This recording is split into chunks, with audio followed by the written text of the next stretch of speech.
শুধু একটাবার কও না যে আমাদের মধ্যে পারস্পরিক যে আকীদার দ্বন্দ্ব আছে। আমরা পাঁচজন, এমুকে পাঁচজন, এমুকে পাঁচজন, এমুক দলের পাঁচজন, আমরা এক জায়গায় বসমু। এইটা শোনেন, আমরা এক জায়গায় বসমু। রাজি আছেননি? আচ্ছা, আপনারা রাজি আছেননি? এই দেশে যত ইসলামী দল আছে এদেরকে ডাক দেন। আমি প্রস্তাব করতেছি, আমি আহ্বান করতেছি, এদেরকে বলেন যত দল আছে তাদের মুখপাত্র যে পাঁচজন, এই পাঁচজনকে নেন অথবা তিনজন নেন। আমরা তিনজন নিব। কোথায় বসবেন? বসেন। বৈষম্য বলবো যে আপনার সাথে আমার সমস্যা কি, এই সমস্যা কি ফাইন্ড আউট করেন। আপনার সমস্যা কি ফাইন্ড আউট করেন। আমার সমস্যা আপনার সাথে কি আমি ফাইন্ড আউট করব।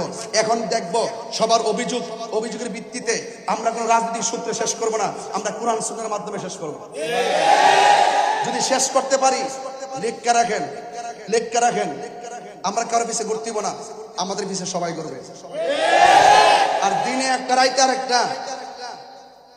সকালবেলা বলো আমি আপনার সাথে আসি, রাত্রেবেলা বলো বান্ডেল দেন নাইলে নাই, বান্ডেল দেন নাইলে নাই। এটা আমি সব বুঝি। রাষ্ট্রযন্ত্রের সর্বোচ্চ জায়গা থেকে আমার কাছে ফোন আসে। আমার কয় গত পরশুদিন একজনে বলতেছেন, গুরুত্বপূর্ণ ব্যক্তি আজকে বলছে, আপনি কি চান? আমি বলছি আমি মুনাফিক মুক্ত বাংলাদেশ চাই। কথা বলে ঠিক কিনা? কি মুক্ত?